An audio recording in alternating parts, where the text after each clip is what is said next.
Well, as you can see, and as we just said, Cindy and Doug are with us from Arizona, Scottsdale, not Phoenix.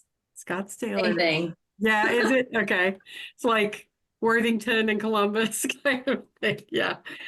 And so they're going to be, I'm going to start us out and then they're going to be taking over. So I'm very happy for that.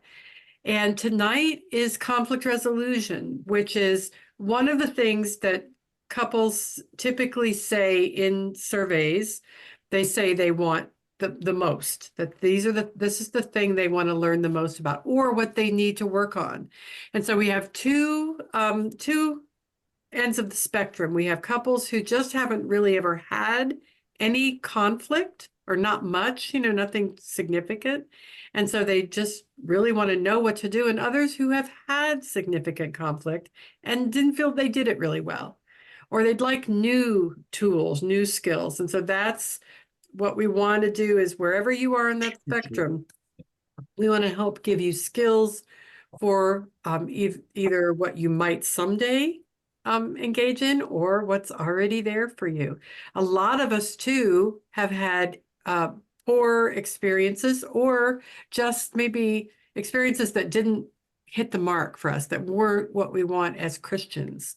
Knowing that how Jesus has taught us to live, and the peace and the freedom that he wants for us, that we haven't experienced that yet, and we'd like to. So we're gonna dive into that tonight. Okay, let's see. I think I'm going to go to, if you have your manuals, or you want to go to that, we are going to be doing page 90. Let's see.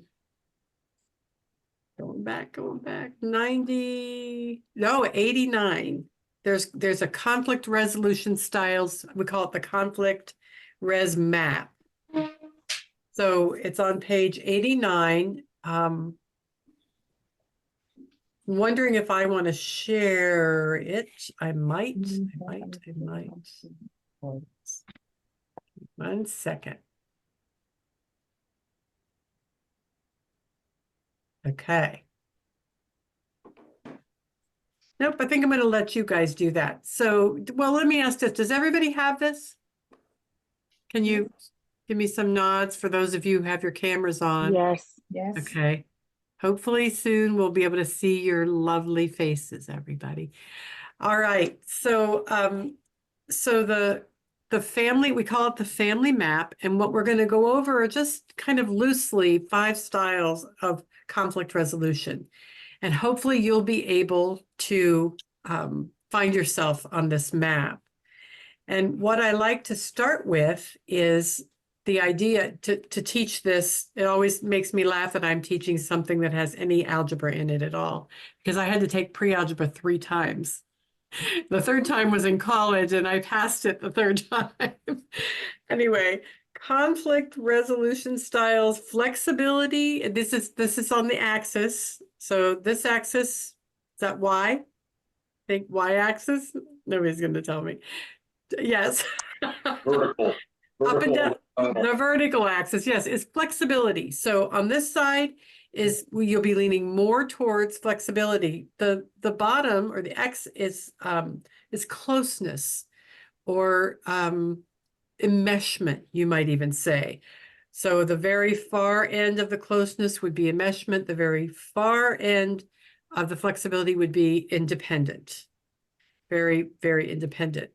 And so then what we have mapped in here are just a few, the 5 different types of conflict resolution styles. And what this means is you lean in a certain direction. It doesn't mean that's your only style. For instance, a lot of folks say, well, I'm this way when it comes to parenting conflicts. I'm this way when it comes to finance conflicts. And so one of the things that can determine this is what it was like in your home growing up. So if you feel really confident in parenting, but finances was really rough, you could have different conflict resolution styles to because of that. But we're probably all going to have one strong one.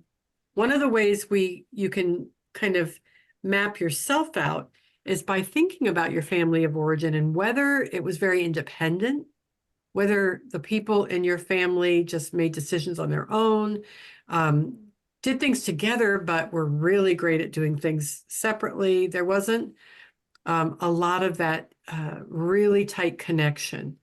Or maybe they leaned in the other direction where every decision was made together, where family was together a lot, and that was what everybody preferred.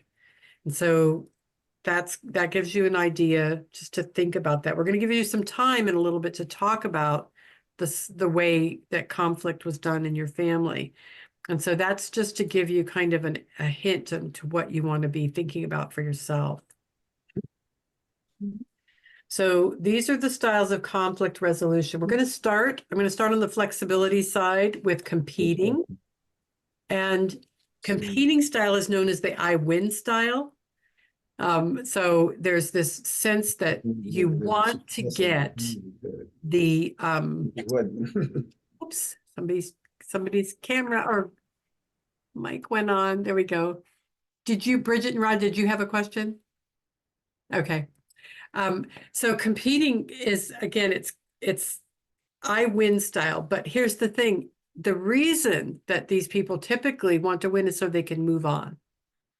So for competitors, it feels like they're going to be stuck and they can't move on to the next thing, to the good thing, to whatever, until they get it resolved. And so they want it resolved right away and quickly. Winning is important, but it's not the only thing. It also means we've resolved this. I want to resolve this. I want to fix it, and so that we can move on and be okay. And that can be kind of assertive or aggressive. All right. So then the next would be compromising. So compromising style is kind of I win, then you win. So they want things to be fair or even. They're really happy to let you win now, or you have your way now, but then they're going to keep score and they're going to realize if it's not been fair. And so they also can be indecisive. If you say, where do you want to go to dinner? This person will always defer and say, oh, wherever you want, it's fine. And then on the fifth time that you decide, they'll say, then when you start deciding on your own, they'll say, why do you always get to decide, right? So it's kind of a little bit of a bait and switch thing, but it's not intentional. It is, it's a style. It's kind of a way that they go. They really do like to give you the permission to do it. But then they start realizing, wait, this isn't fair like it should be.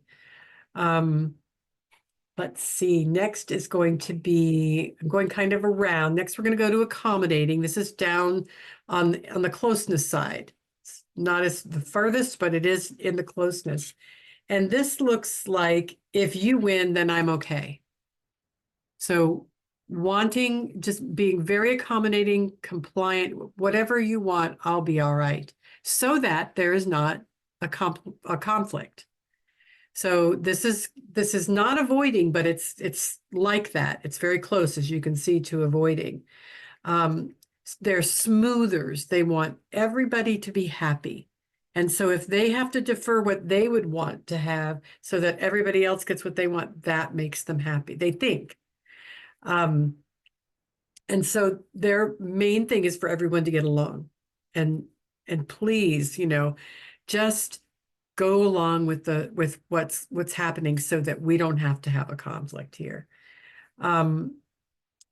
So if you're in a relationship with someone like this, it's really good I like to point out that it's good to kind of draw them out for both the compromising and the accommodating, to kind of wait and say, no, I really do want to know what you think. What are you thinking? What would you like to do?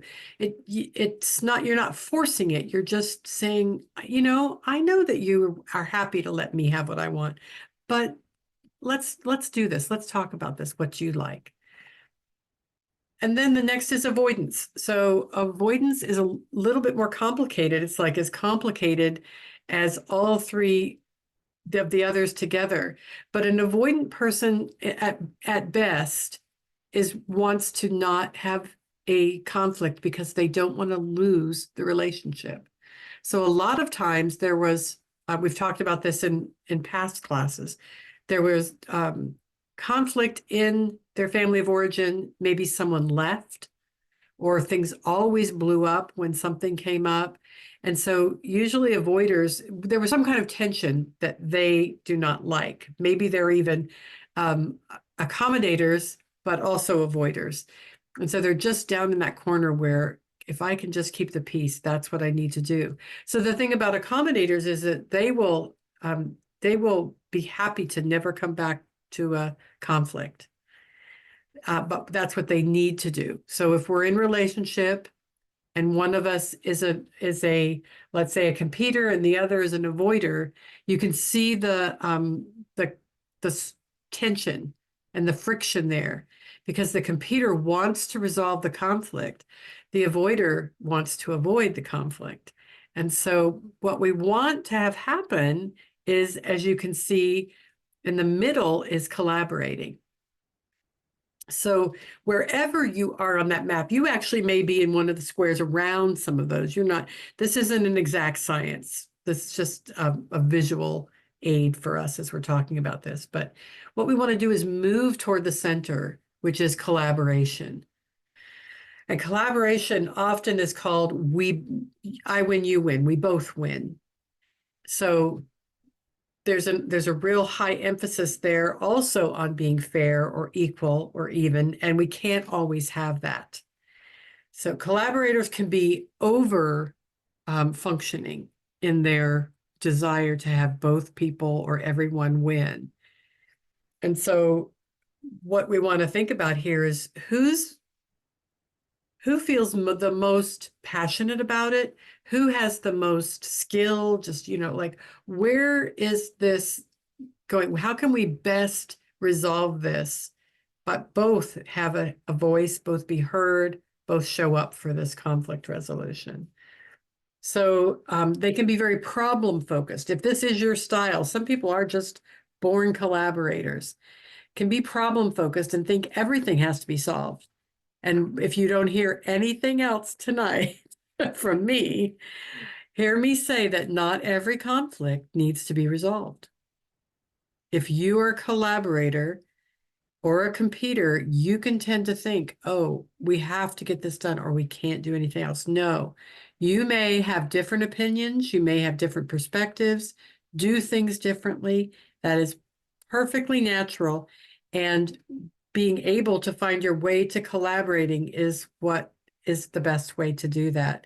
So another time I think I mentioned that a lot of times folks quote the Bible verse that says, don't let the sun go down on your anger.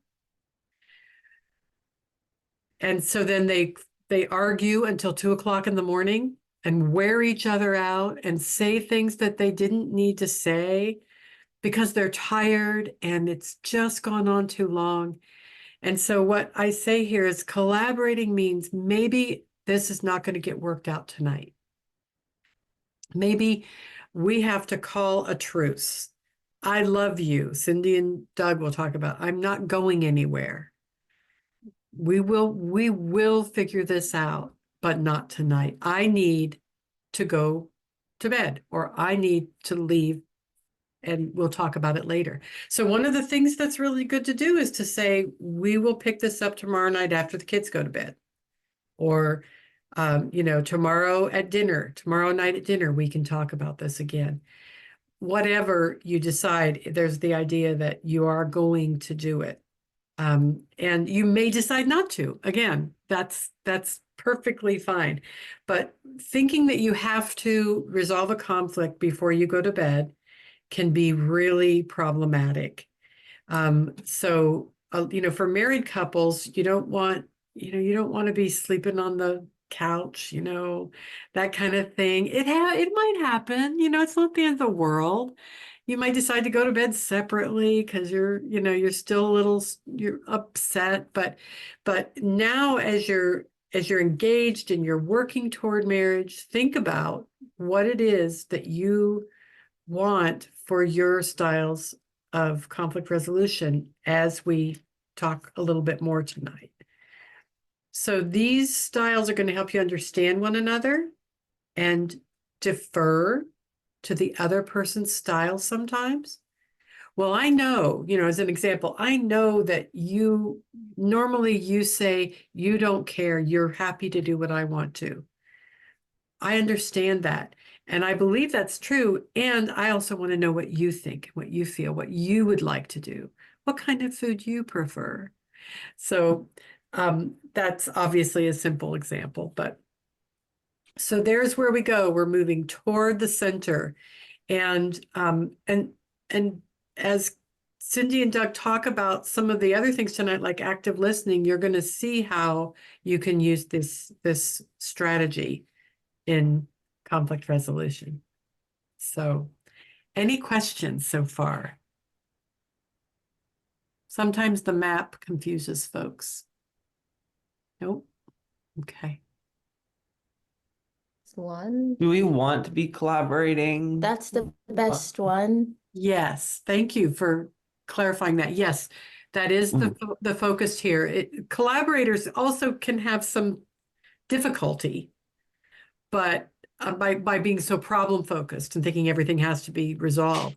But in overall, it is where we want to go, where we hear each other and we try and work out a solution together in time, in the right time. Thank you. Okay. All right. Well, you can always put something in the chat or raise your hand later if you have a question. But without further ado, we got Cindy and Doug up. Yay. Hello, So everybody. they've got some fun stuff for us. No pressure. No. Not at all. Well, we are so glad to be back with you all this evening, and this is one area of conflict resolution. We have coached couples for over 30 years, 35 years, and I would say this is probably we probably have not coached one couple that didn't need improvement in conflict resolution. Even in our relationship, we've been married, it'll be 42 years this year.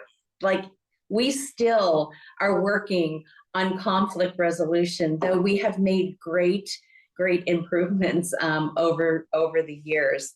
So we just thought we would do some fun. So you can unmute yourselves because we want you to be part of this. So we're gonna play the little fun game called Would You Rather? So work with me, not against me. what would you do? Would you rather vacation at the beach No. or go sightseeing? So when you're on vacation, do you want to hang out at the beach or do you want to sightsee? Both. Beach. Definitely both. Beach for It has us. to be one or the other. No. We can't Both. both. Definitely not the beach. I'd say sightseeing. Yeah. Beach. Beach. Better beach. Beach. Beach. How about a beach where you're sightseeing? I don't know. Such good students, collaboration. At There you its go. best. There's collaboration. Find some There of you both. go. Yeah. I Yeah, always for say, do you want a very relaxing, quiet vacation, or do There you you go. want to be running, going places, doing things? Right. Mixture. Yeah. What? A mixture. Fun. Mixture of the two. You want the beach? I'd rather do the beach, like very calm. But probably like a beach in England, very cold and windy and British. No, I don't know. Oh, beach. Ah. Okay, we got another one. Would you rather, and as a couple, sometimes you don't agree on this. One may feel one way, one may feel another. We're beach, by the way. We're beach. Doug will sightsee for about 2 hours. He's like, done. Like, I'm done. I'm toast. Let's move on. Okay. For a date night. So this is going to be a fun date night. What would you rather do? Would you rather cuddle up at home, grab some buttery popcorn and watch a movie, or get all dolled up and go clubbing, to the wee hours of the morning? No. Watch a movie. Watch a movie. Definitely I not. work in the morning. I know Kelly's answer is clubbing. That's too loud for Claudia. Clubbing. Definitely hanging out with a Party movie. animal. Would you All right, say? what We're are at home. We're at home. I feel Hanging old out with these with a questions movie though. We want to about be clubbing. calm. That's perfect. Yeah. All right, our final would you rather. You want to hang out with friends. I said that. Okay, so do you want to have maybe a few couples over and have a little dinner party? Or do you want to have a big blowout, like block party, and hire a DJ? No. Dinner party. Couple. No. A little one for Too much work. Less people. Less people. Yeah. This is the post-pandemic crowd here. I agree. Well, we play this fun game just to kind of, get us talking about sometimes, and Doug and I have definitely found that in our relationship, some of our biggest conflicts are not about the biggest things and biggest issues in our marriage. Sometimes they're about the littlest things. Doug and I have been known to argue over how soft or hard we want our scrambled eggs to be. Like, we literally had an argument day after church, coming home, making brunch, but you all know it's not really about the scrambled eggs, right? You all know that, right? So, but we just, and there's I have a friend who Like your she salmon roll. loves the beach. Like, she loves the beach. And her husband hates the beach, like won't even step in the sand. So when they're on vacation, they really do need to collaborate.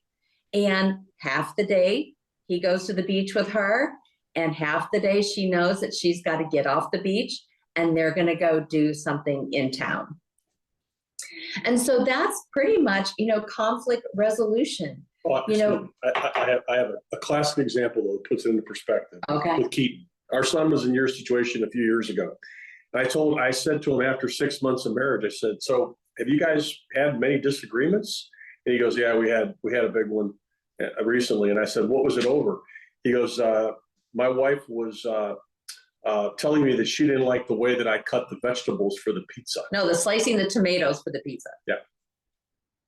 So it's not always the it's biggest not a big thing. things. Yeah. It can be, but sometimes you find that you get in little tiffs about really, and you get to a point you're like, are we really arguing about this? Or what were we arguing about? Yeah, exactly. And so, we've had people say to us like, well, we never argue. And I'm like, well, again, that doesn't necessarily make a fantastic relationship and marriage. Fantastic marriage is not the absence of conflict. It's being able to resolve that conflict.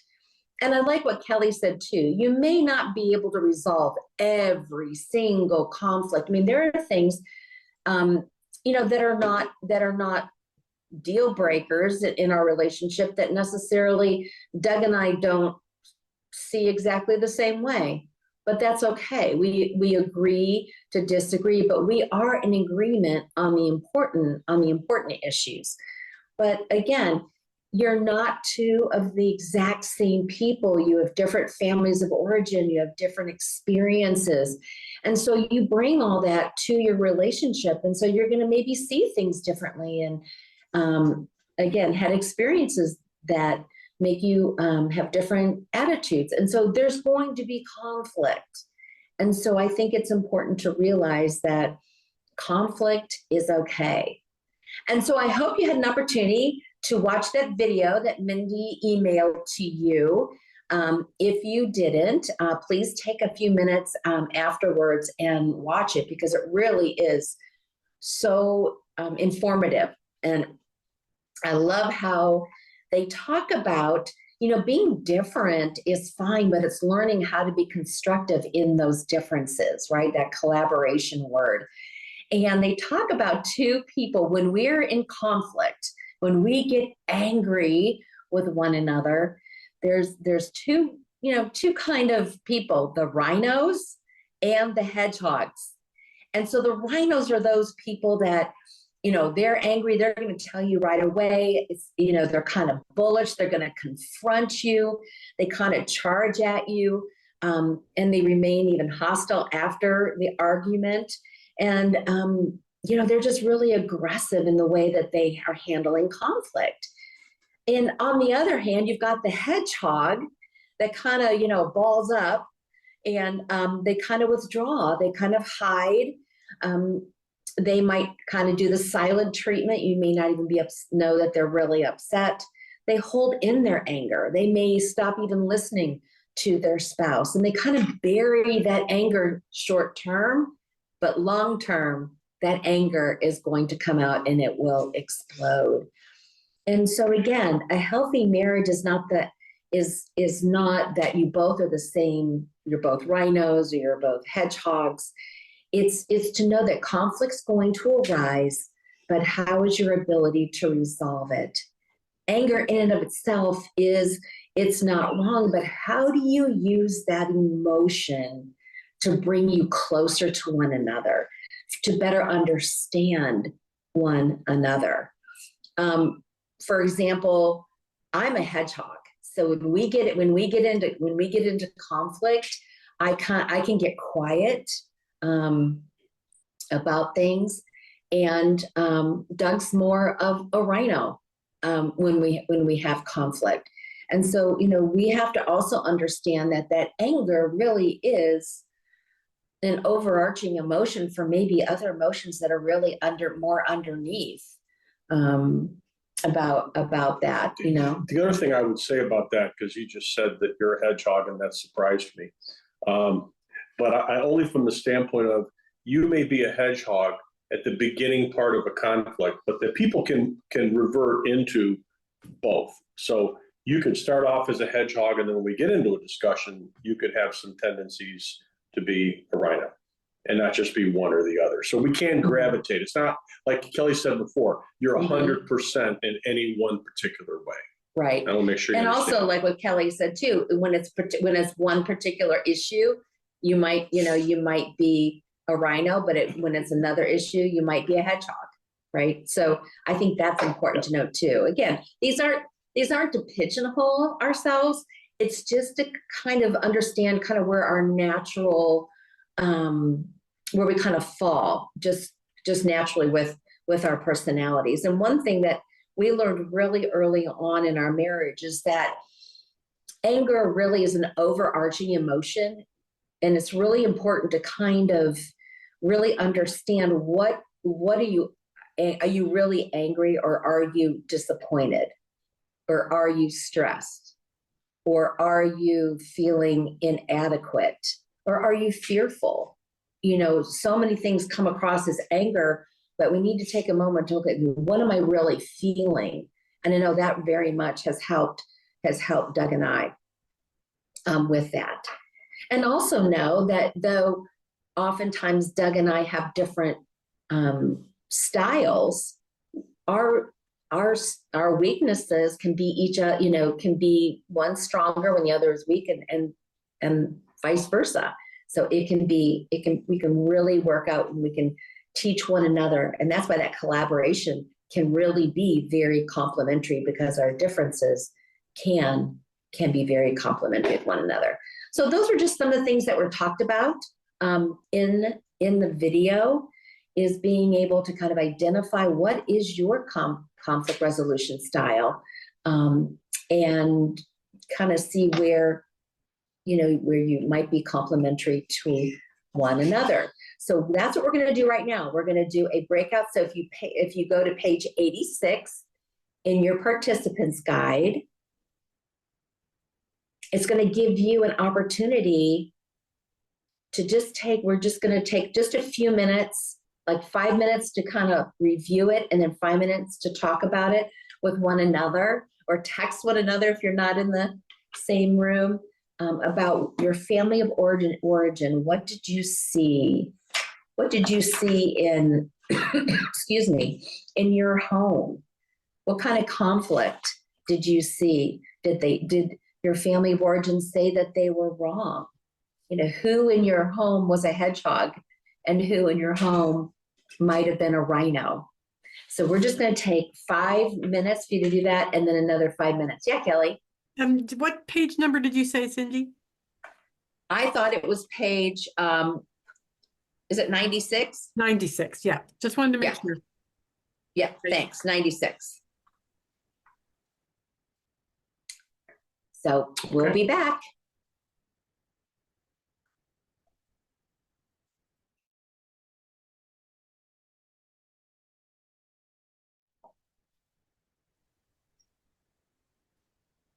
All right, I think some people are finished with their breakout discussion. Come back and join us if you would.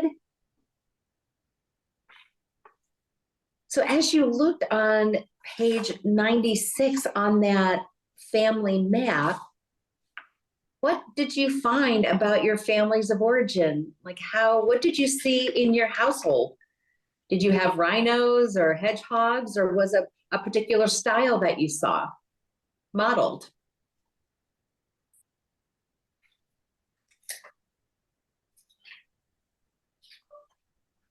I also put that I was more reminding. Well, in my family, I would say my mom and dad were more or less like rhinos together, but they did listen and hear each other and talk it out. That's all. And you're right. That time to either come to a was it agree to disagree kind of thing. But they definitely got their points across. Thank you, Michael. Thank you.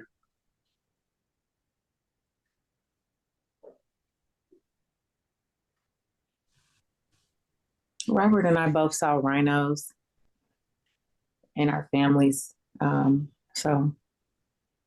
just thinking about that in the beginning of our relationship, I think we definitely both have been rhinos at times. So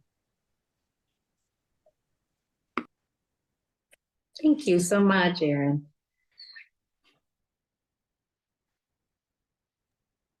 I think I missed the description on rhino and hedgehog, but I get kind of the idea. But I pretty much just saw lots of avoiding growing up, but I don't feel like I like to do that. It's kind of like you could just talk things out. I feel like I learned that that's not the way to handle it. So rather just jump right in. Is that what a rhino means? I don't know. Jump in, or is bury your head in the sand. The hedgehog. Watch that video later.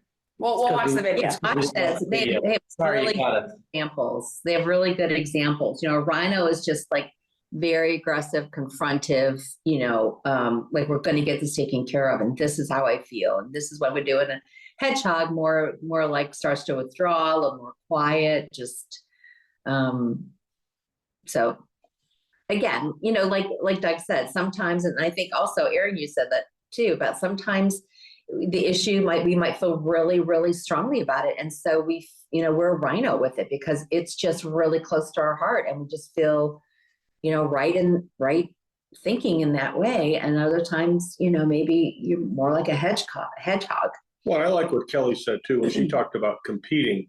There was a point in our relationship where I think I would have been the one chasing Cindy around the room, like, we're going to resolve this right now.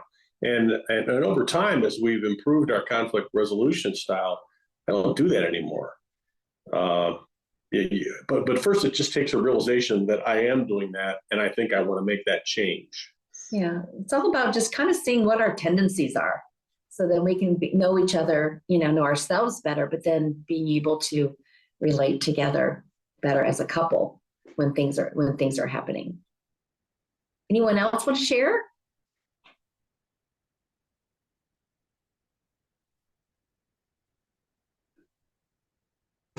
All right, well, we have more.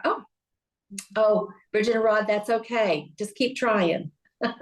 They're having some internet issues, but Kelly, I think we're ready for the video. So what, do you want to introduce the next part of our video, Looking for Solutions Together?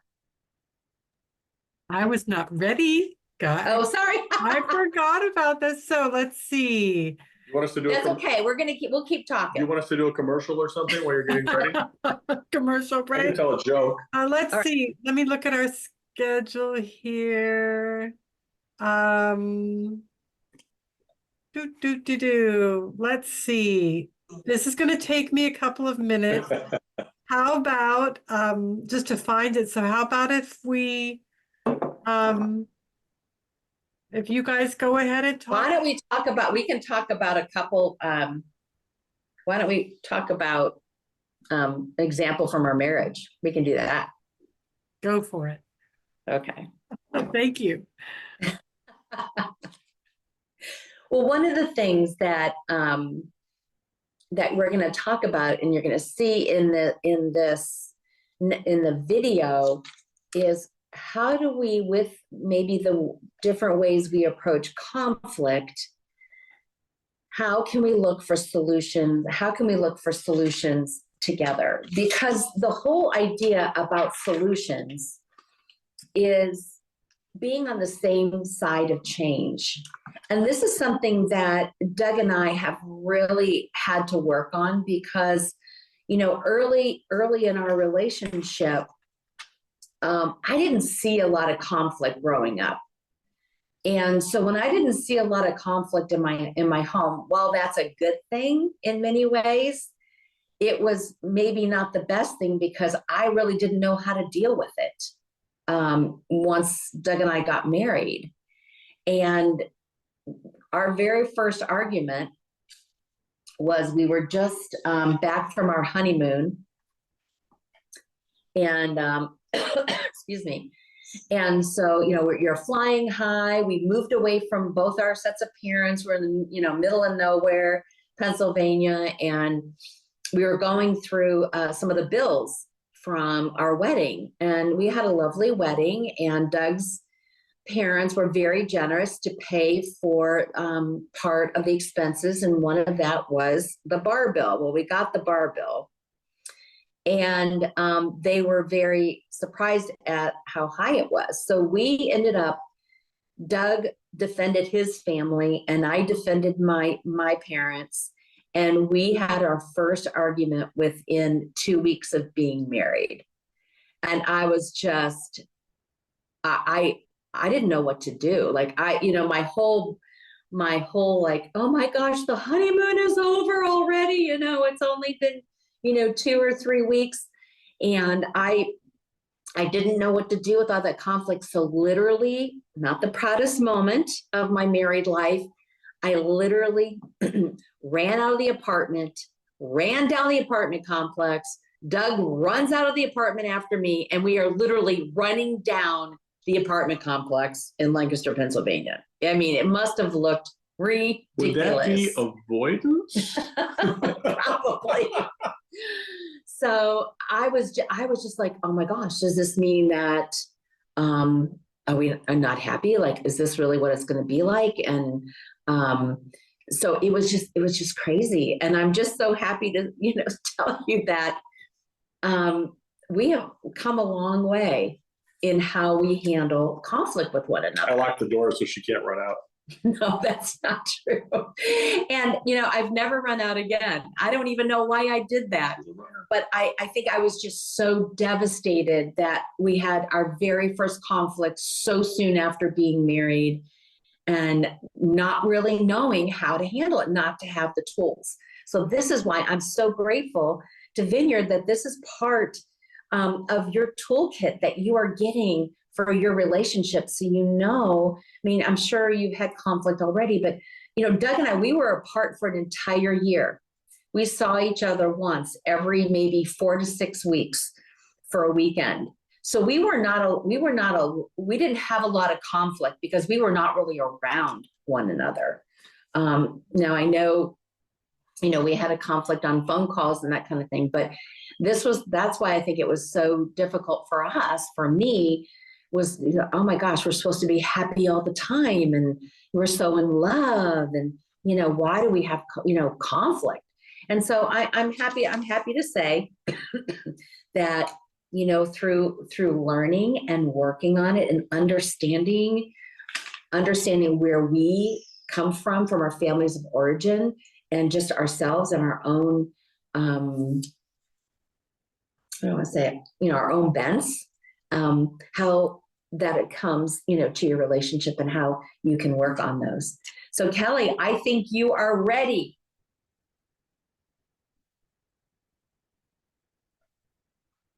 Unmute yourself. Unmute. Very important. All right, I'm going to look for some thumbs up for being able to hear this when I push play.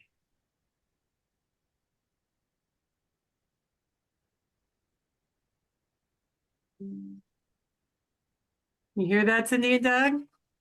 No? Not yet. Conflict. Yes. We must learn to manage our anger, recognize and accept our differences, and look for solutions together. People deal with conflict in different ways. When we're under pressure, we so easily revert to the behavior that we learned when we were growing up. For some people, that means going on the attack, like the rhino.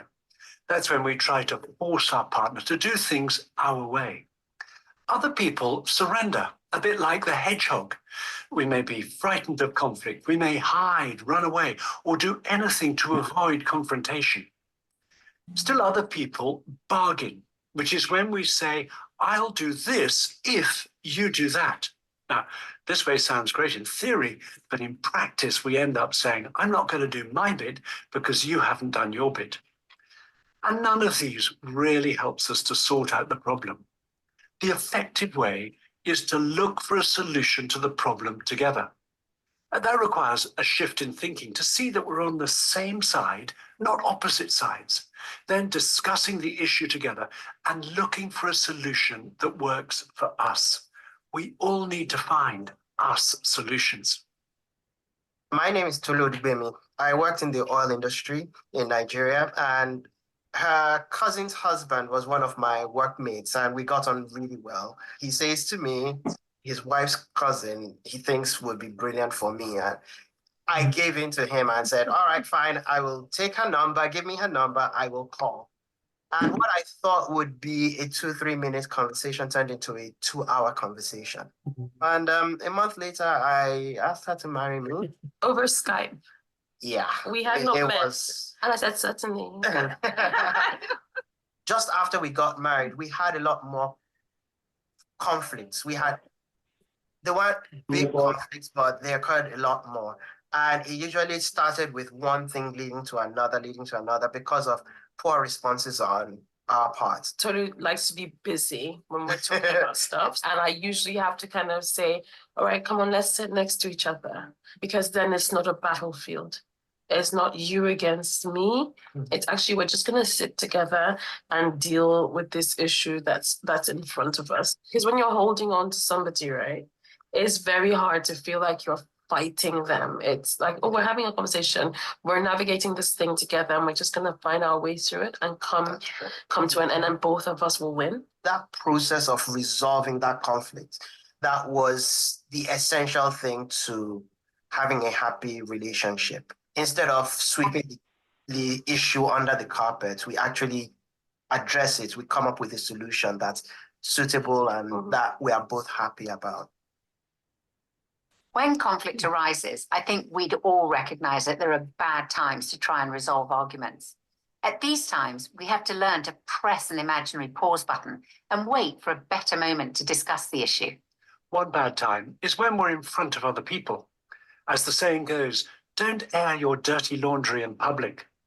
Other times we need to hit the pause button are when we're about to leave for work in the morning or when we've just got in from work in the evening. There's one, though, that's especially common, and that's late in the evening when we're likely to be tired. And that was certainly the case for Nikki and me. In the early days of our marriage, we recognized that our most futile arguments were always late at night. We have some friends who were married 2 weeks before us, and I remember them telling us a great tip that they had learned early on in their marriage, which they called the 10 o'clock rule. They explained that if they were having an argument and it was in the evening and it was after 10 p.m., either one of them could call the 10 o'clock rule into play. And that meant they had to press the pause button, however difficult that was, and any further discussion around the topic causing the argument had to be postponed until a better time, perhaps earlier the following evening or at the weekend. And we've used the 10 o'clock rule many times since then. And it means saying, we're not making any progress. I'm exhausted and I don't trust myself not to say something hurtful that I'll regret. So it's safer not to say anything and to come back to this conversation at a better moment. The 10 o'clock rule certainly takes self-discipline, but then self-discipline is a big part of resolving conflict. If you're a rhino like me and you find yourself losing control, or if the conflict is escalating into a shouting match, hitting the pause button at any time of the day might mean stopping for 15 or 20 minutes in order to cool down, perhaps going into a different room or outside and just taking some deep breaths. Another time to hit the pause button is when conflict happens in the wrong place. We have some friends who were living in a very small apartment in their first year of marriage and used to argue a lot.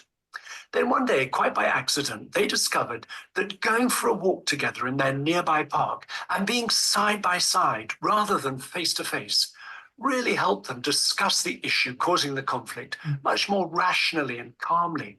So from then on, they decided they would make their apartment a conflict-free zone by pressing the pause button and going for a walk if an argument started. We want to run through 5 very practical steps that help us to find a solution together when we have a disagreement. The first step is focus on the issue that's causing the conflict. Again and again, couples say to us that their arguments get widened, and sometimes they can't remember what it was they were arguing about in the first place. Identifying and focusing on the issue is often the most important part of preventing conflicts escalating. We find it helpful to imagine we're on a 3-seater sofa and we're at either end of the sofa with this issue between us, separating us, stopping us hearing each other or seeing each other's point of view. What we need to do is focus on the issue that's come between us, put it out in front of us, and then move towards each other on the sofa with nothing between us, and focus on the issue that's now out in front of us rather than attacking each other. And when we do that, we find the issue itself becomes smaller and more manageable. The second step is use I statements. I remember the person who married us giving us a very helpful tip. He said there are 2 phrases to avoid at all costs in your marriage. You always and you never. Because when we use these phrases, we're attacking and labeling each other's character. A much more productive way, rather than accusing our partner with you did this or you did that, is to use I statements and to talk about our own feelings.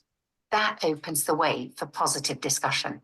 So instead of you never come home at the time you say you're going to, it's much more helpful to say, I feel hurt when you don't come home at the time you say you will.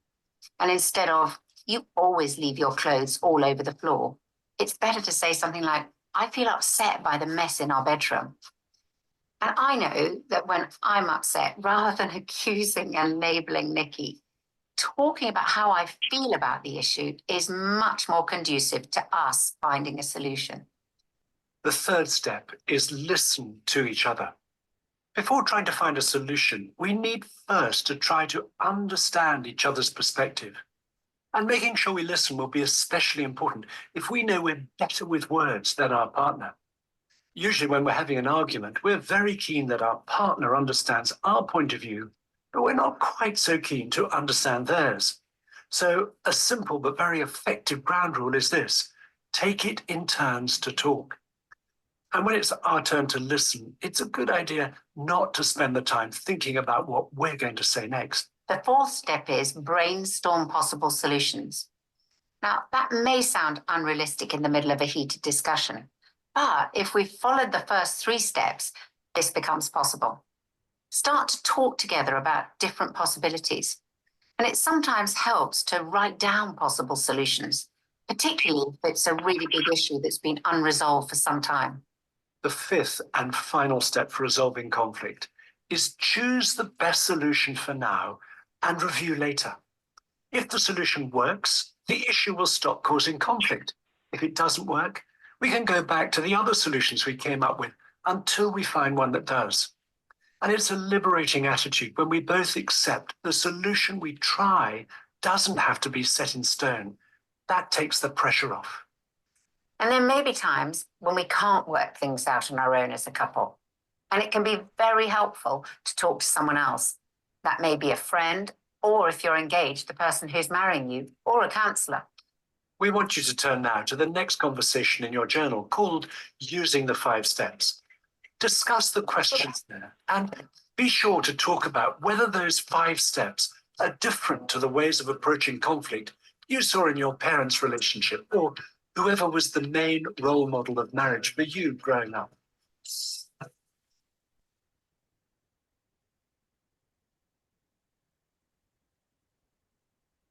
Okay. All right, instead of having you all do what they said, you can do that later, of course, and you've got the information. Cindy and Doug are going to take it over from here.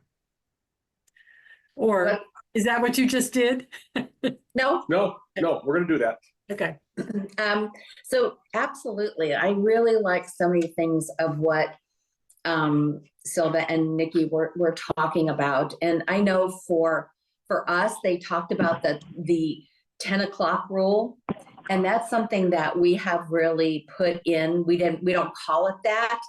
But I just know personally that when I am tired at the end of the day, I will most likely say things that the next day when I'm rested, I would not think of saying. Not necessarily cutting things, but I will actually be more in tune to what I'm thinking and I'm feeling once I'm rested. And so there are times that Doug and I, we do hit that pause button, but we always make a determination that we will discuss it the following day.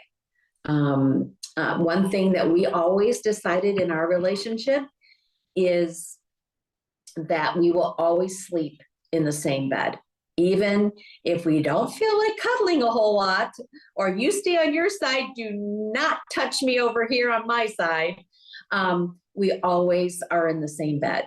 We may not hold hands going to sleep, but like we normally do, but we oftentimes after conflict, we'll sit there and we'll say, you know what, I love you.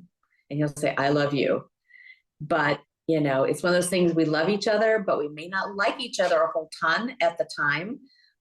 But we have always made a point for us to sleep in the same bed for that. But also knowing that the conflict will be discussed is also helpful because I think we both have found that a good night's sleep does help our perspective and our ability to be active listeners for one another. You know, another thing that I really liked that they said, it was about, you know, kind of self-discovery and understanding about yourself. So as I said, I'm kind of a hedgehog by nature. Yes, I'm sure there's times I'm more strong for some issues, but my tendency, as per my apartment story, was my hedgehog was, you know, I want to avoid conflict. And so I do get very quiet. And so we just want to share with you like a really, literally, it wasn't a big conflict, but something that just happened yesterday in our marriage. Because like I said, we're very candid with you and we're still working on it.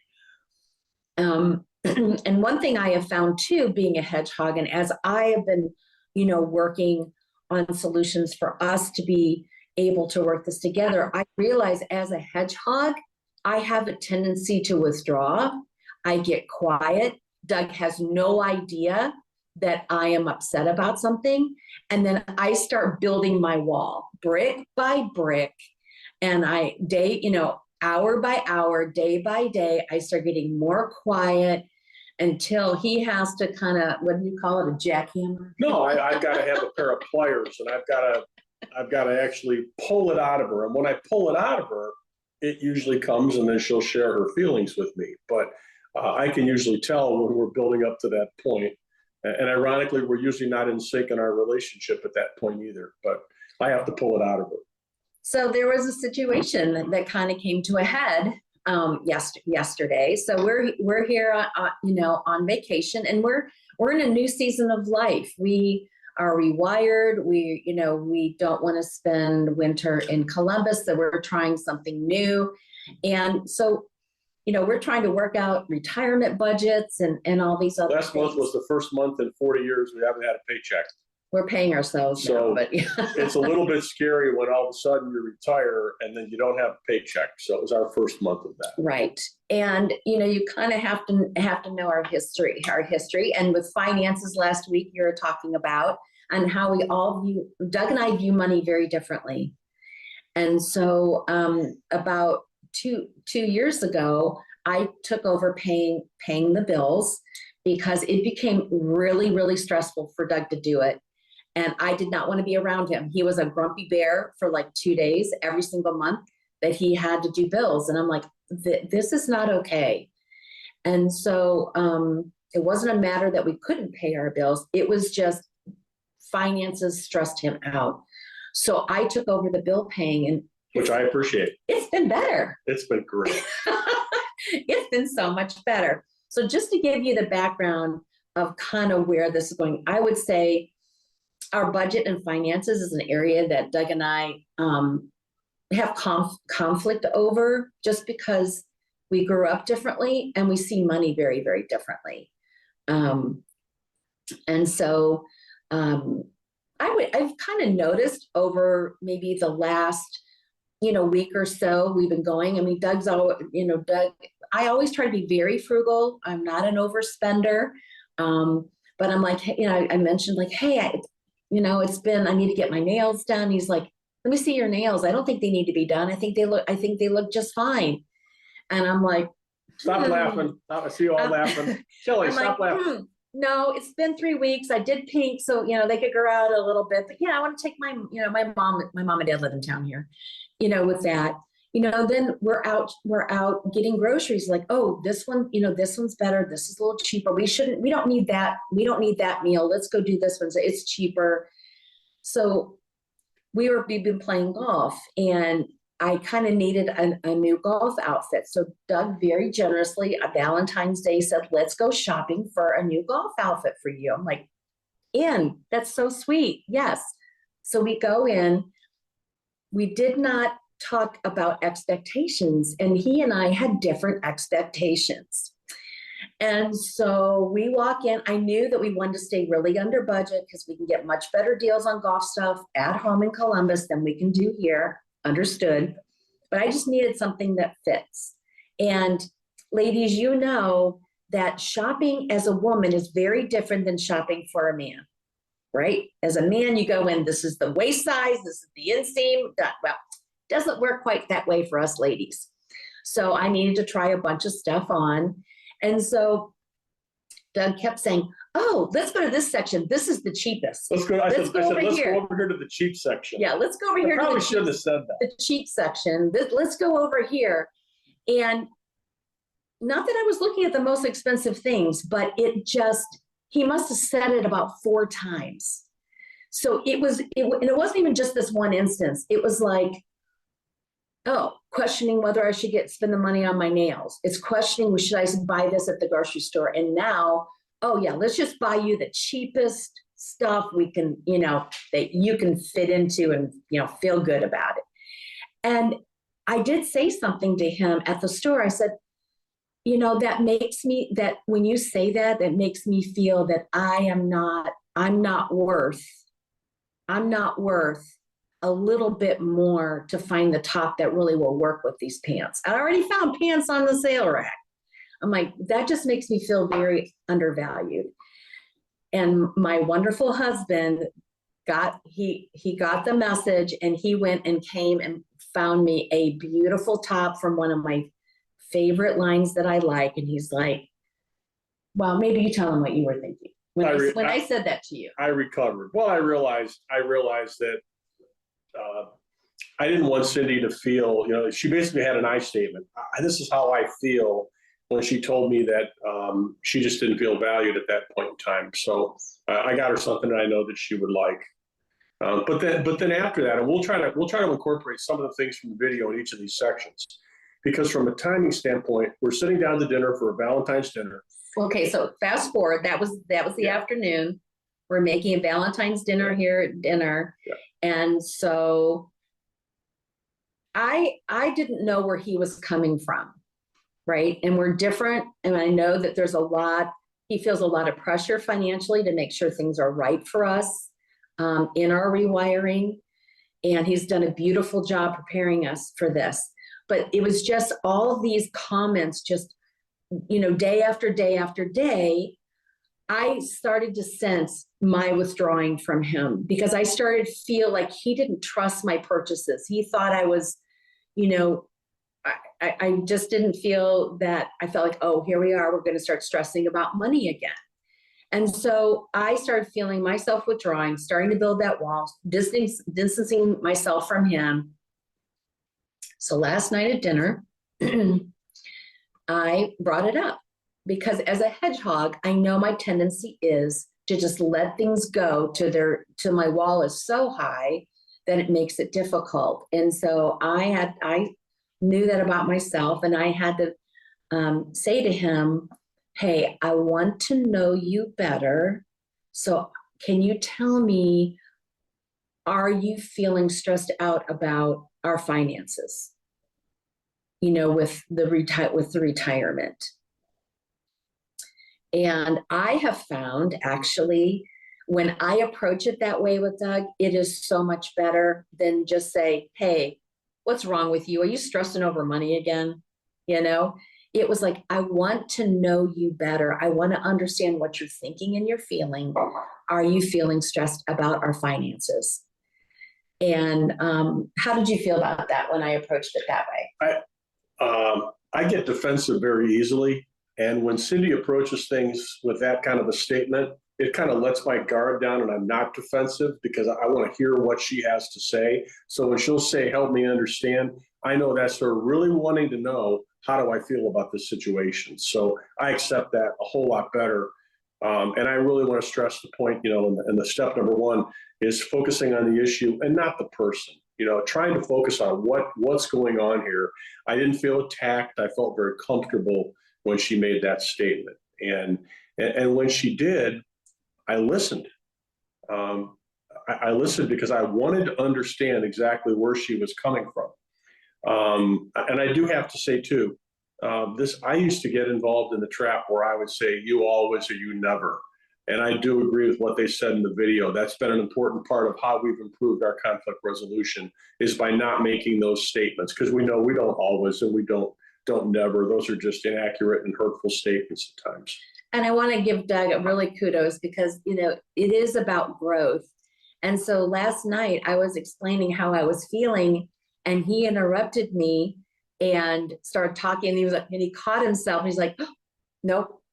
I want you to finish your thought. I want you to finish what you're saying. And I just kind of looked at him like, I kind of gave him that really like, oh, we're growing. We're doing better. Because I'm gonna talk about this in the active listening session in just a couple minutes, where my tendency before was, I'm not really listening to what she's saying. I'm thinking about how I'm gonna have a rebuttal. And so that's something that I've worked at. So again, some of that video was about like brainstorming solutions.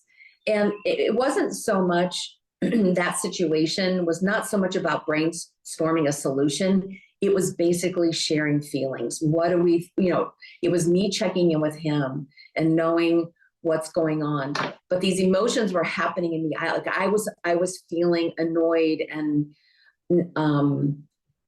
just all these other feelings inside me. And I had to ask him, okay, do you realize that this is how I'm feeling? Are you feeling a way that I'm not aware? So in this particular case, there can be conflict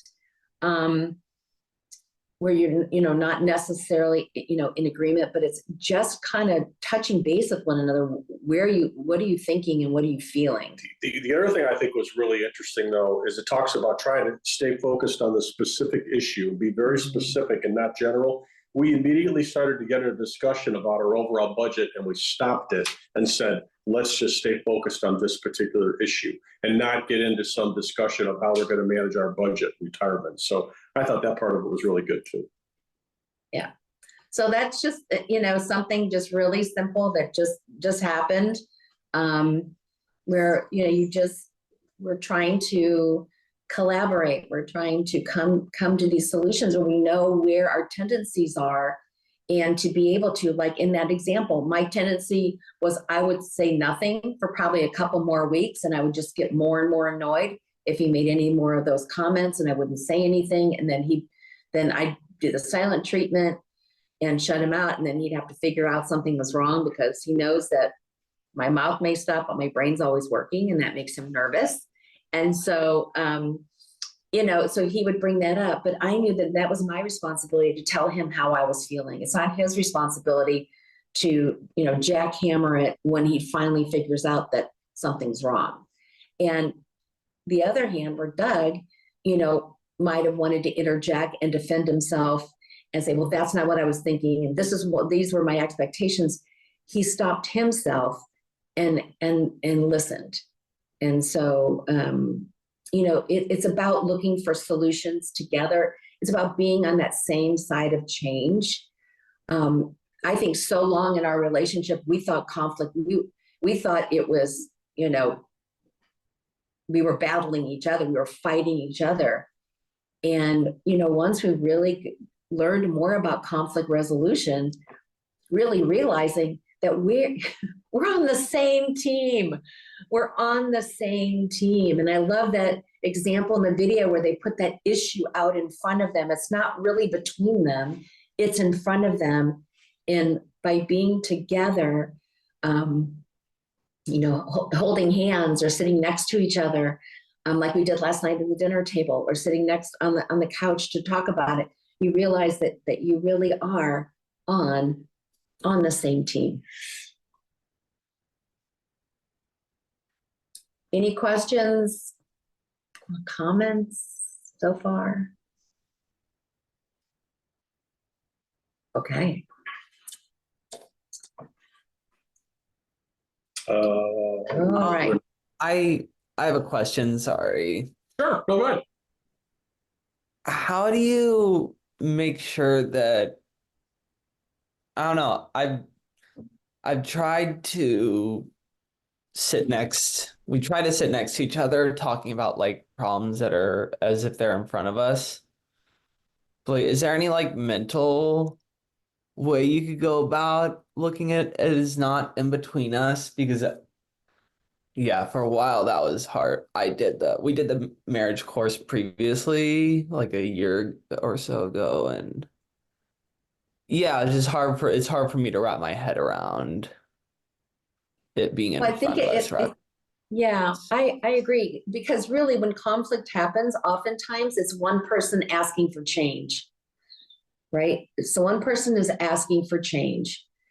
And so that can be intimidating to the other person, or you can say, okay, how can we together make this work for both of us, for our relationship?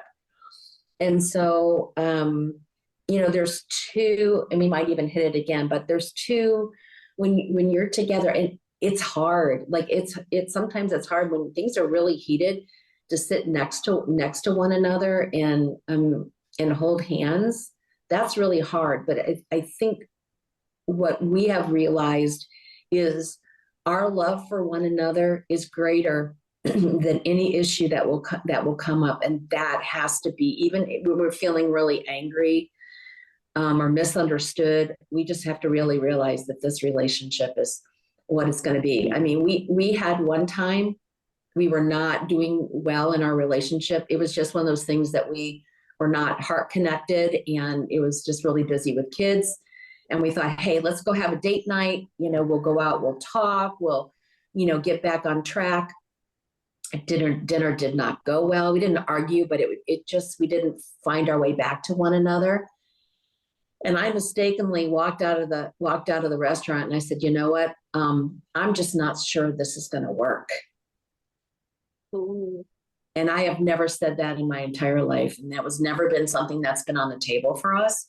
But that was just like my sense of desperation. And Doug then said, he goes, yeah, you might be right. So we drove home. It took us about 5 minutes. And I think that just totally, it was like a cold shower just rained upon us, because we walked in the door and we both just started crying. Like, how did we get here? Like, how did we get here? And so that just led us on a really deep dive into being connected and how do we stay connected? Because we just find when we're not connected, that's when issues happen. Because we talked to you earlier about being married singles, and that's kind of what we were doing. We were passing in the wind, way too busy with kids' activities, our work, and we lost track of each other. And that's where that came from. It was not that we really believed that. It was just we were both hurting. Well, we vowed never to share those words with each other like that, and never to talk to each other like that again. And we haven't. Yeah. And there's not anything you cannot overcome with the Lord's help. I mean, I know we were another situation. I mean, we've been married 42 years. You know, there's been a lot of mountain tops, but there's been valleys too. And I mean, there was one time we were going through a hard time, and I just looked at Doug and I said, we're going to figure this out because I'm not going anywhere. Like, we're in this to the very end. And when you can say that to your partner, you can solve any problem when they know no one's walking out the door. No one's calling it quits. We're in this forever. We're in this to the very end, and we'll work it out. Maybe not tonight, but we will continue working on this. And I think that is the beauty of having someone in your life, most significant relationship outside your relationship with Jesus. You're like, you know what? I'm all in, no matter what.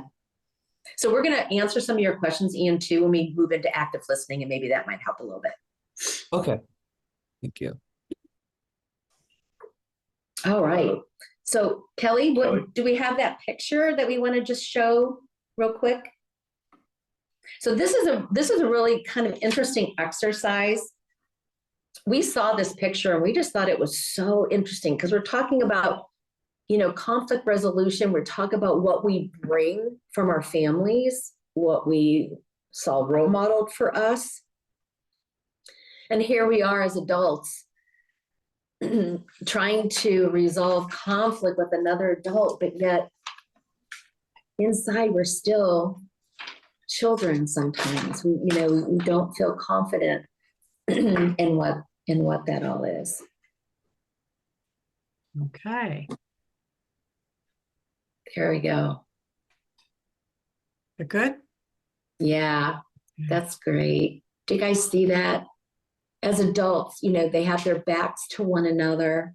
They're in conflict.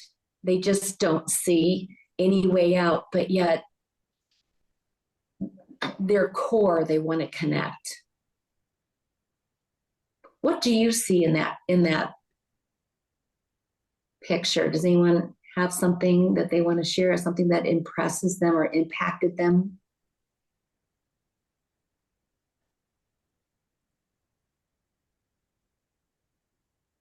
I think this made me think of the self-protective vows that we talked about before, and how as kids, like as babies on the inside, you haven't experienced those things, so you haven't made those vows yet to yourself. But as adults, you've experienced some things and made those vows, and can get to that point where you're, like you just talked about, disconnected. You're turning your backs to one another, but the inner child in you is still there. It's not gone. And if you can connect just to that core piece, you can get back together. That's good. Thank you, Tanya. Beautiful. Mm-hmm. Yeah, I love that. Well, you can continue pondering that. We're going to move next into active listening. You know, we need to learn to actively listen to one another, to have listening skills. And it's not natural. It doesn't come natural. But I know that, through Doug and I learning about active listening earlier in our marriage, and then practicing it year after year, it has really helped us immensely in approaching our conflicts very, very differently and moving more toward collaboration. The good news is active listening skills can be learned, but we need to practice them in order to improve. And what active listening really does is it really creates a safe place for couples to express their frustrations and their concerns. And there's 3 areas, and Doug's going to talk about those. Okay. So the areas we're going to talk about are attend and restate and respond. And when we talk about attend, we like to also use the word attentive. Attend means being attentive to each other. So what does that look like? To us, it means we put the phone down. If there's a time that I want to communicate with Cindy, she'll put the phone down. Say she's texting or something, she'll put the phone down, I'll put the phone down. So it's putting the phone down, having the television off, having eye contact with each other, looking at each other in the eyes. The environment, we don't try to have a situation when the kids were younger to try to have an experience of active listening when the kids are running all around. Sometimes it may be the environment. We need to go to the living room. It might be that there were times that we ended up not wanting any distractions. We would actually go out to dinner so that we could have time in the right environment for us to be able to share with each other where there was no distractions. So the environment is important. Our attention to each other is a gift. It's a gift that, and that's one of the things that we've looked at that was important. Our body language. I can tell when Cindy's being attentive to me and when she really wants to pay attention to what I'm trying to get across. What it's not is rolling the eyes. So when somebody says something and the other person just goes and rolls their eyes, that's not attentive listening. That creates a whole nother series of issues. And when we would go out and have no distractions, we'd go to dinner, and then Cindy would be able to say to me, "How are you really doing?" And when she said that, "How are you doing? How are you doing in your career? Are you happy at work?" It was a way I knew at that point that she really wanted to hear my answer. And so she was listening when she did that. The other thing was don't formulate your defense. I was talking earlier about how I was listening to when Cindy was trying to share her feedback about the situation that we had yesterday. And I knew that I was listening and I wasn't sitting there thinking of what the next thing I was going to say was. So that's really being attentive. Restating, this is an important one. We think we're all great communicators and we say things and that other person just automatically understands what we're trying to say. And I can tell you from all my experiences in business and from my experiences in our relationship, that's not always the case. So what we mean by that, and you probably heard this before, we'll actually look at each other and I'll say, so what I hear you saying is that when I brought up, let's go to the cheap section, you weren't feeling really valued at that point in time. And 50% of the time she may go, you got it exactly. And then 50% of the time she may go, well, maybe so, but there's a little bit more to that. So by restating that, what I heard, there's not going to be any issues with not understanding the communication. And again, why is it important? Because sometimes we don't hear what the other person is really saying clearly, and we want to alleviate those misunderstandings. The other thing when we restate things, and we talked about it again, don't use the word you do this and you do that. When we restate, we shouldn't interpret. Restating should just be factual comments about whatever we're trying to get across as our point.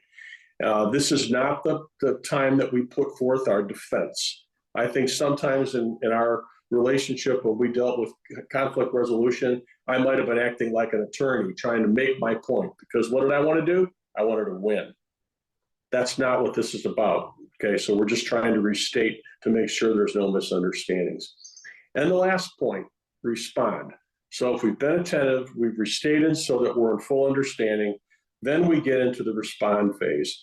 And I always say this, let's respond and not react.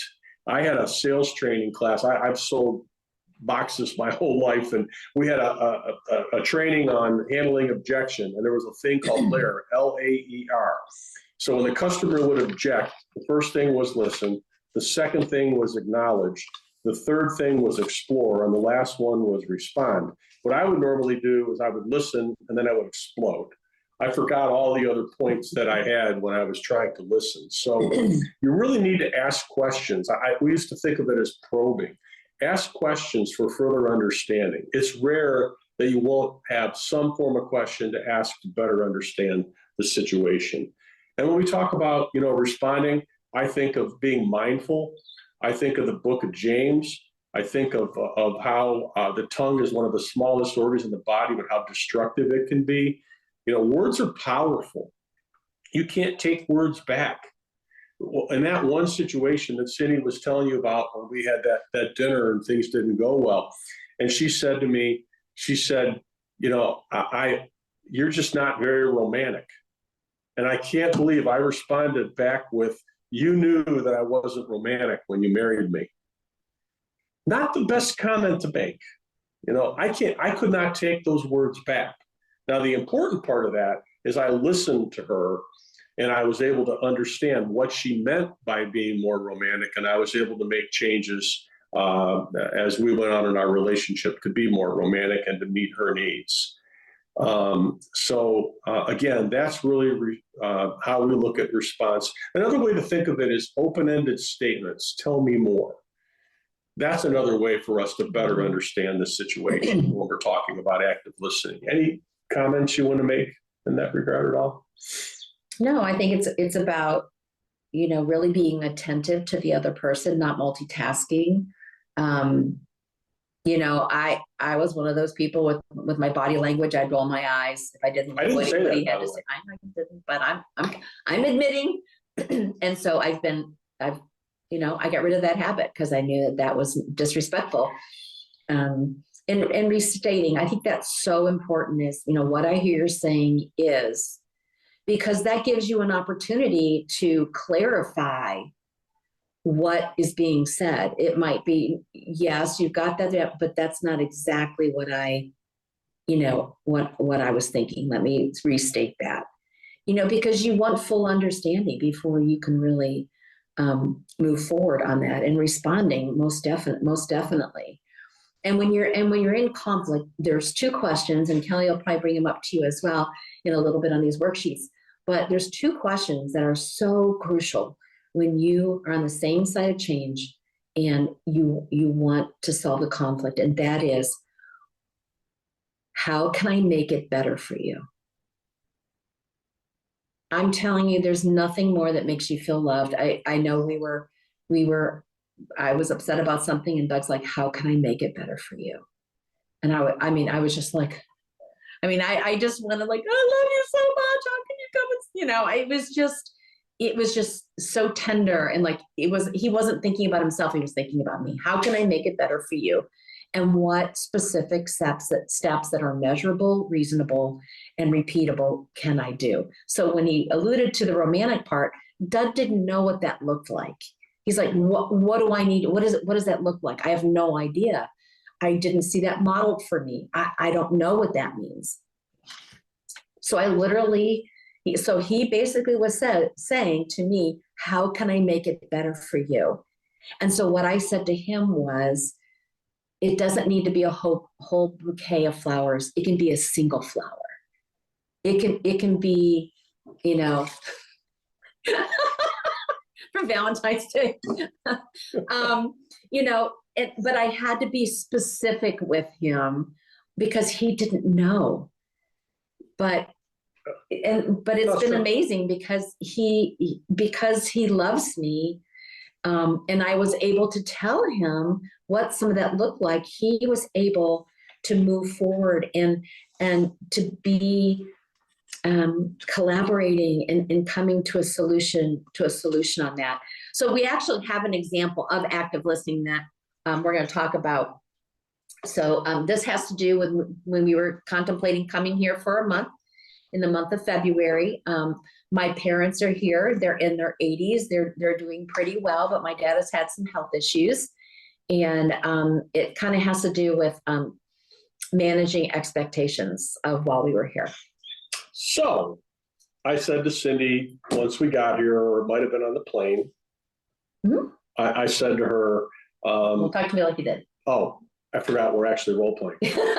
So honey, I know we're gonna be in Phoenix for the month of February, and I'm really concerned about the time we have together. And is this something where we're gonna have to be with your parents every single day for breakfast, lunch, and dinner?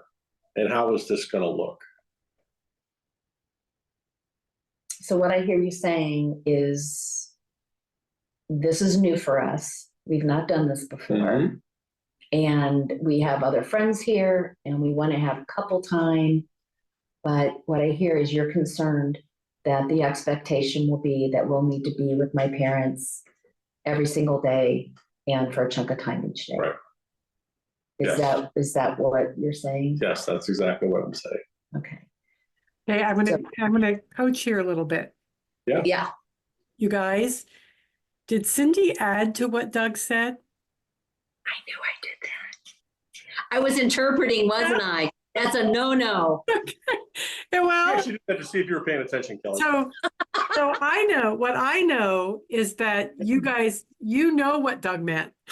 Like you guys know each other, but still, whether we've known each other 40 years or 2 years, it's really good to stick with what was said. But later on, you could ask, "Did you think?" What anyway? Right. I just like because that was going through my mind when those words were coming out. I'm like, Cindy, you're interpreting. That's not what you're supposed to be doing. I know you know. Okay, keep going. All right. So I said to you, okay, so how can I make that better for you? I obviously want to spend time with your parents, but I want to make sure that we have time for each other.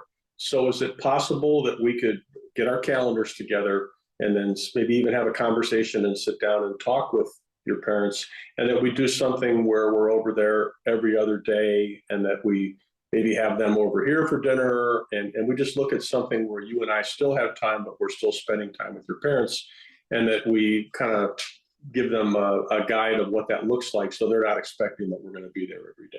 Is there a happy medium? Yes, I think so. I know this is new ground. And so I'm still trying to figure out how to do this without hurting feelings, but still having couple time for us and time for friends. So what I heard you saying is that you would be okay being with them every other day. Yes. Okay. Which I don't think we'll have, that may not be what we do, but you'd be okay with that. Yeah. Okay. All right. So that's actually worked out pretty well. She's a master. She brought up that, because I could tell the expectation was going to be that it was going to be frequent time, and she just was so smooth and loving in how she said it to her mom and dad, and it's worked out.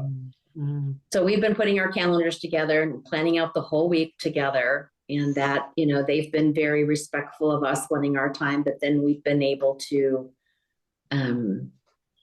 lovingly say the time that we need. And we actually said, yep, Saturday night, date night. So, they've been respectful, and yet we've also known that we're here for a reason and to spend time with them and love on them, and that we don't get. The important part is it was a concern of mine. I brought it up to Cindy. She listened to me. She tried to understand more of what did I mean by that. And then we came up with a way to come up with a plan. And so we just thought it was a good example. Very good. Anybody have any questions?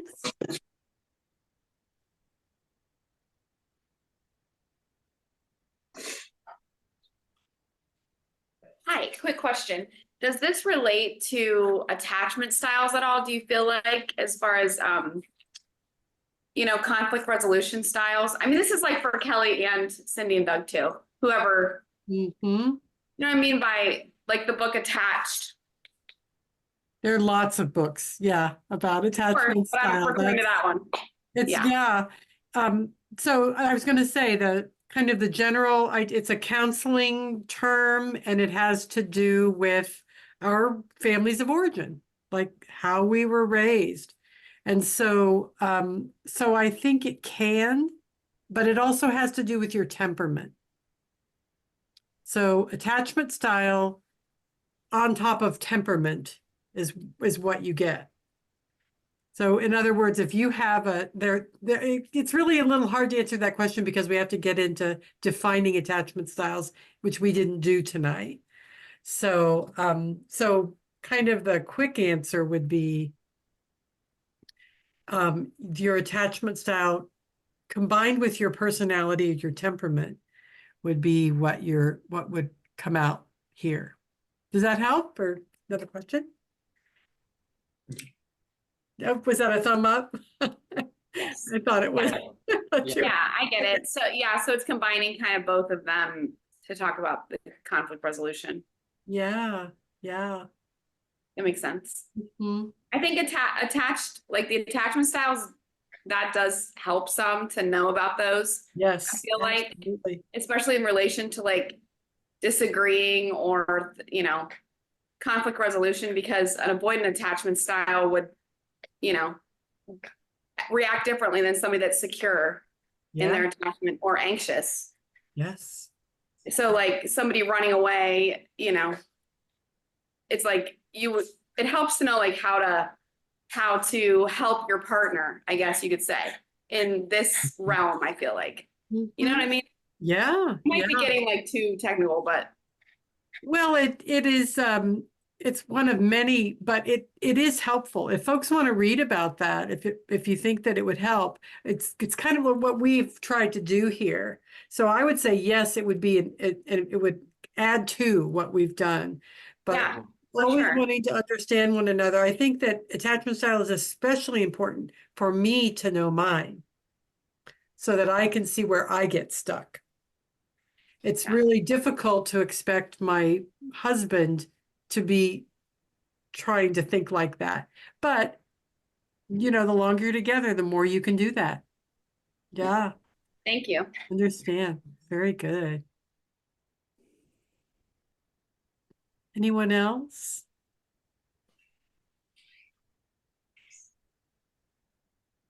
Okay. We are at 8:44, so doing good. We've just got a few more things. Again, if you have any questions, if you think of anything, just interrupt and we'll do that. But what I want to do is go to one of the homeworks in the book, The Participant's Guide. And it is, I got to go backward here. Remember, we've looked at a few what we call worksheets. This is on page 92, and it's like 3 or 4 pages long. But I just want to kind of highlight it for you so you can think about why we put this specific worksheet in here. And this has to do with the hedgehog type of personality.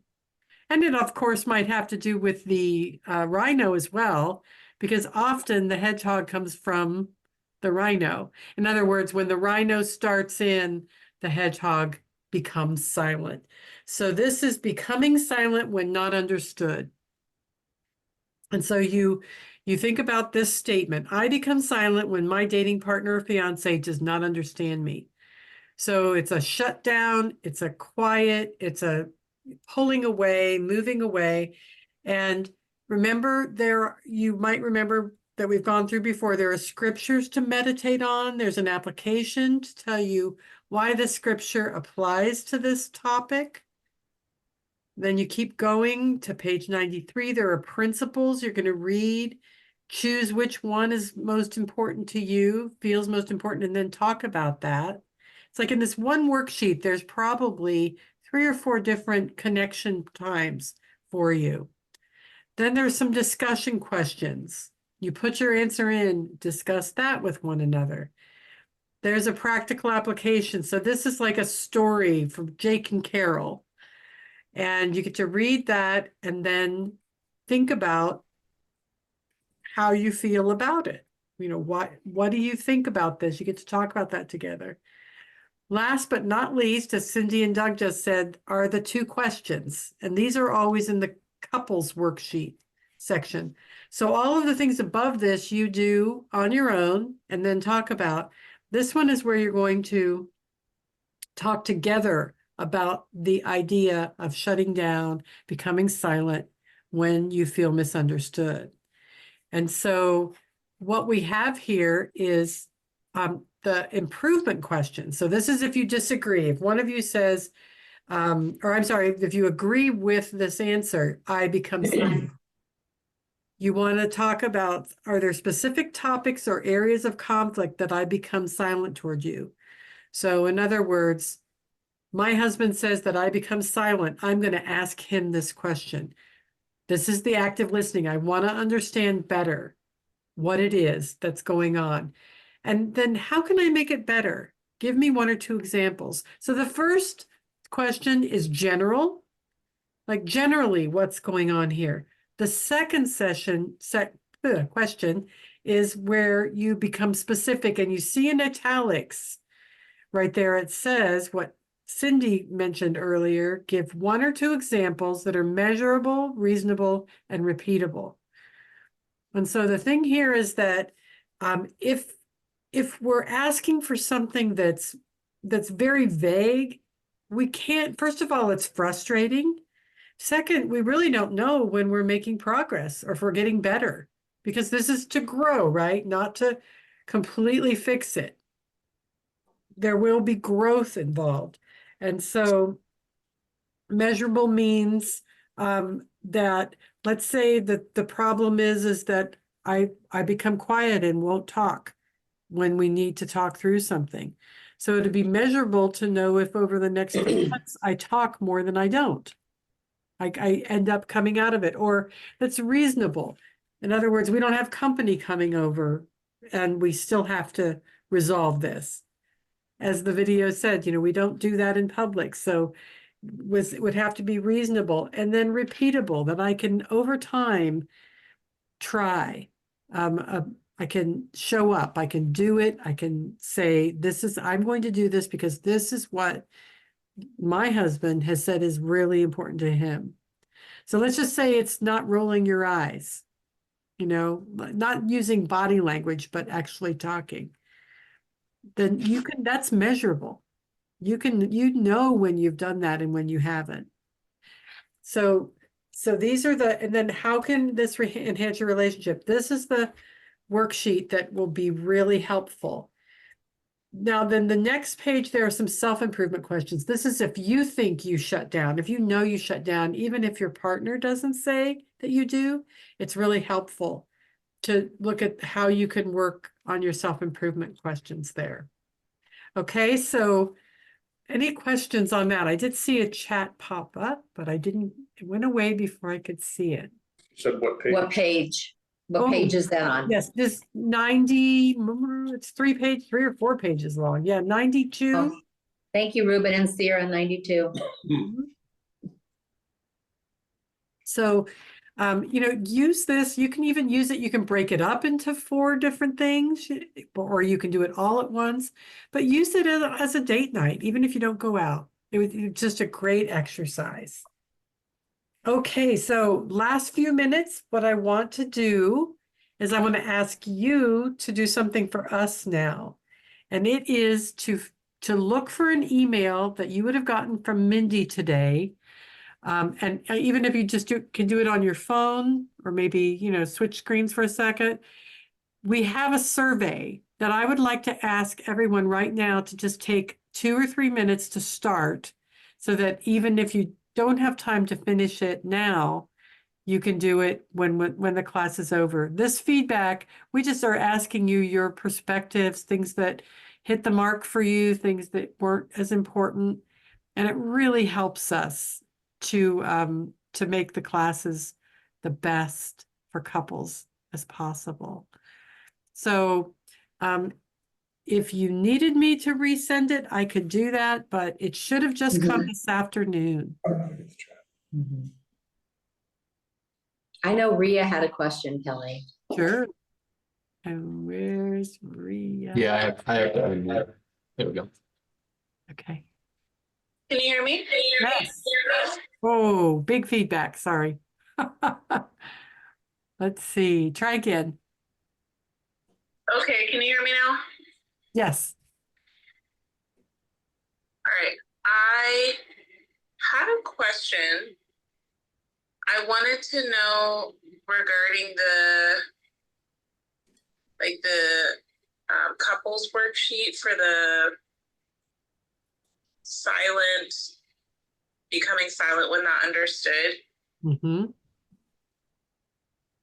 How does, I know like this is all kind of revolving around communication and like conflict resolution, but what part does, I guess, accountability, like that piece play in when it comes to like trying to bring these things, one, being aware of it ourselves, and then bringing it to our partner without it coming off as being aggressive or that you're nagging when you're wanting to kind of check in and see how things are going.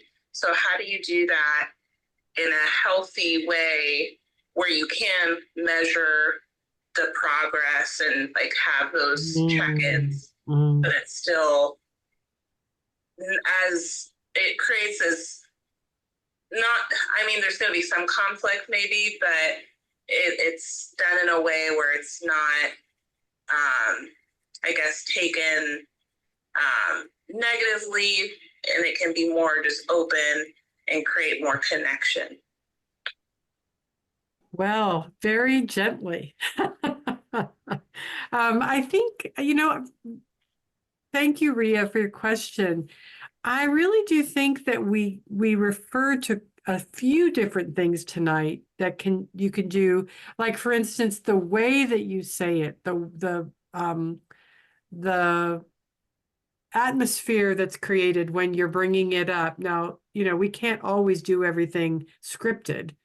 That's just not expected of us. But I do think that checking our own heart. So you mentioned accountability.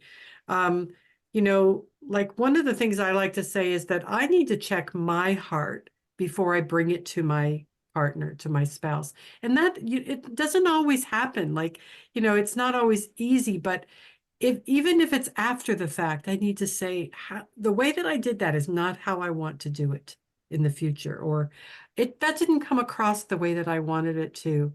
I'm sorry. Can we start over again? Again, the I statements, not saying you. So the way that you bring it up is almost something that we craft over time in our relationship with God first, so bringing it like as a matter of asking God, but then also asking the other person, is there a better way for me to bring this up? So that would be, like a kind of a precursor to doing this exercise. And, we are almost out of time, but I was just going to say quickly, Cindy and Doug, did anything come to you as you were listening to Ria? Well, one thing that I think we mentioned, but it's worth repeating, is I know with Doug, it's very important on how I approach him about conversations we want to have. And so even like last night, and we have found that for us, it's worked because it really is about, I'm wanting to understand him better. I'm wanting to understand what he's thinking and what he's feeling. So when we approach that, I tell him that, like, honey, I want to get to know you better and understand where you're coming from and understand your heart. So can you please explain to me, and then fill in the blank. And that's just something that has worked for us, versus me going to him and say, you know what, I didn't appreciate so much, the way that you were short, or the way you said that to me, that felt very demeaning, or, it comes off when better for us if I can be a little softer. And because the whole idea is I don't want him to become defensive. I really want him to tell me what he's thinking and what he's feeling. And if I can say, look, I'm trying to understand you better. And we'll even talk about like, hey, how do you think we're doing? You know, we might be working on something like, you know, I'll say, hey, am I doing better with the eye rolling? And he'll say, hey, am I doing better by not interrupting? Or, you know, like just checking in with each other about, you know, how, do you see that we're both trying, and we're both, you know, we're those things that are measurable. How are we doing with those things that we said to one another that are repeatable and measurable? Are you feeling that? Are you sensing that? Do you have anything to add? No, I think you said it. Okay.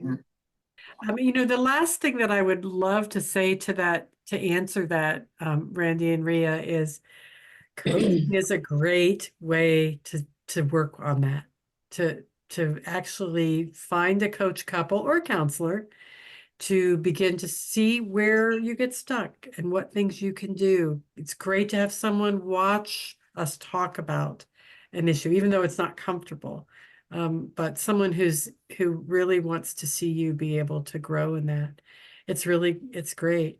But it is an art form, and we want to be generous with one another as we learn how to do it. Yeah, I would even say that, so thank you if you started that, can't think of the word. The Worksheet. Questions, no, the questionnaire we sent. Oh, the survey. There we go, our survey. So thank you for doing that and sending, it just gets automatically updated. So thank you for doing that, but we want to honor the time. And I just want to say thank you all. You've all been really consistent and attentive, and it's been really great to be with you. So you know how to reach us if you want to do any more work, like meeting with me, meeting with coaches, just getting together for prayer, anything like that. I'd love to hear from you. And also, if you're ever at church and you see me, please come up and introduce yourself if we've not met in person yet. So, well, hi, Aaron. Us as well. Yeah. Cindy and Doug are first service folks. When they're in town these days, that is. We love it. Okay, well, I thought I would ask Doug and Cindy to pray for us. Just pray us out of this. And then if you have any questions or if you want to talk to me anymore, stay on after the call. But otherwise, just unmute and wave goodbye. All right. Thank you, Cindy and Doug, for being with us and for praying for us. Dear Lord, we thank you for the beauty of a new day. We thank you for this special partner that you have placed in our lives. Lord, we thank you that through your Holy Spirit, you are changing us to love more, to forbear one another more, to understand how you would like us to resolve conflict, Lord. And Lord, will you help us come to you first? Let that be our first inclination, to come to you first, Lord. And we just ask that you would just be in our conversations that might have been stirred from this teaching tonight. Lord, I ask that you would just tightly bind these couples together, that you would bless them, that you would rain down favor on them, and that your face would shine on them.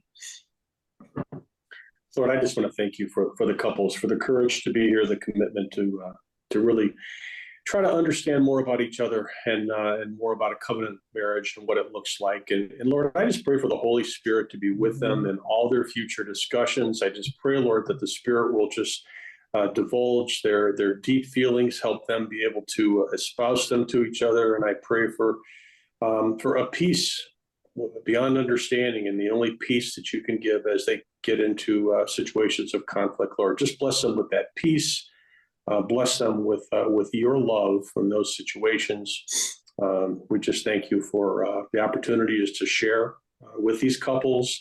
We're just so excited for them, and thank you for Kelly and her team at Marriage and Family, and just thank you for this opportunity we have tonight. So we just pray for everybody on this call, and thank you, Lord, for loving us like you do. In your name we pray. Amen.